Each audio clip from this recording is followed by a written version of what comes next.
Ramadhani Saidi kutoka Skyworld Television, na hii ni Sports Talk Kitaa, ambapo tunaenda kuzungumzia habari za michezo mitahani, na hapa ndiko mitaa ya Twiga, mtaa wa Kariakoo, na hapa tunaenda kuzungumzia mchezo kati ya Young Sports Club zaidi ya Azam. Baada ya jana Yanga kupata goli moja zaidi ya Tanzania Prison, sasa anaenda kuiface mechi ya dabi, na hizo kingine ni Mzizima dabi siku ya Jumapili tarehe 15.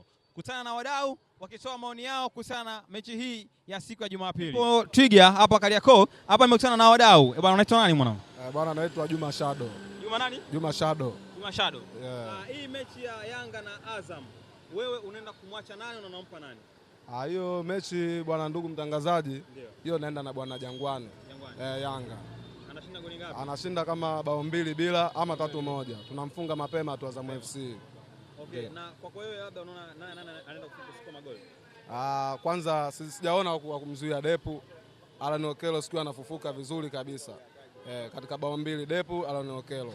Okay, na hapa na mdau mwingine unaitwa nani mwanangu? Musa naenda kama Mayele maalum. Wewe ni shabiki wa timu gani? Yanga kindaki. Okay, mechi ya Jumapili unampa nani? Naondoka na Mwananchi. Mwananchi. Yeah. Bwana, mbona kila mtu ni Mwananchi? Mwanangu unaitwa nani? Naitwa Mnyapawise. Wewe ni mshabiki wa timu gani? Msimbazi. Msimbazi. Yeah. Okay, jana Yanga ameshinda kwa mbinde goli moja zaidi Tanzania Prison. Na anaenda kukabiliana na mechi ya ni ngumu zaidi kwenye msimamo wa ligi. Anakutana na Azam, uwanja wa Benjamin Mkapa. Unampa nani na unamwacha nani? Kwa mechi ya Jumapili sio ngumu. Ndio. Maana wapinzani wetu au watani wetu wa jadi ni watu ambao wanazoea kupita milango ya nyuma. Kwa hiyo mechi inakuwa nyepesi kwa Yanga. Okay, kwa hiyo unampa Yanga. Yanga anashinda. Bwana, huyu ni shabiki wa Simba lakini anampa Yanga. Hapa na mdau mwingine. Mwanangu ni shabiki wa timu gani? Simba. Okay, kati ya Simba baada ya kucheza mechi zake, sasa ni mechi ya Yanga na Azam. Sawa. Hapa unampa nani kati ya Yanga na Azam? Hapo ni Yanga, bila shaka. Unampa Yanga? Hapo ni Yanga. Kwa hiyo Yanga unaamini kwamba Yanga na kikosi bora anaenda kufunga Azam? Hapana, sio kikosi bora. Yanga ni bora kwenye kununua michezo. Yanga ni bora kwenye kununua? Marefa. Lakini mbona wewe mechi Yanga ni mwepesi kuingia mfukoni na kutoa. Singida na ulibebwa? Mimi sijabebwa kwa sababu hata mimi nimenyimwa kuna sehemu nimenyimwa magoli wazi. Lakini Azam naye ana pesa.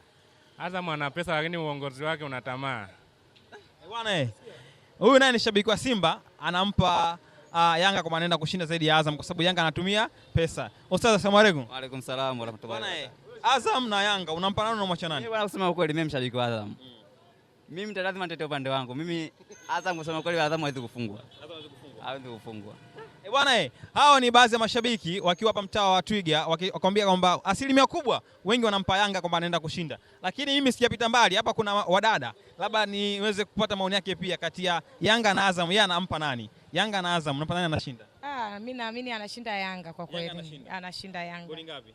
3 tu. Goli 3. Yeah. Bwana, kila mtu anampa Yanga anashinda goli 3, lakini hapa pia kuna dadangu pia. Asalamu alaykum. Asalamu.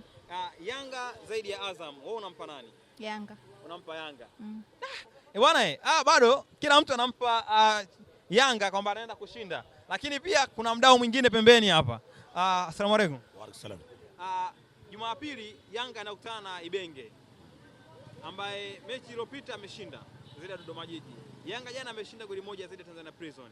Ni mechi ambayo kila mtu anaenda na confidence ya kutosha. Wewe unampa nani kati ya Yanga na Azam? Nampa Yanga. Nampa Yanga. Yeah. Bwana, sijui kisa nimekuja mtaa wa Twiga kwamba wote asilimia kubwa ni mashabiki wa Yanga wanampa Yanga anashinda zaidi ya Azam. Na sijakutana na shabiki mmoja hata ambaye amemuua Yanga amempa Azam. Yangu majina ni Ramadhani Saidi kutoka Skyworld Television. Ungana nami ili uweze kupata prediction kuhusiana na mechi ya Jumapili.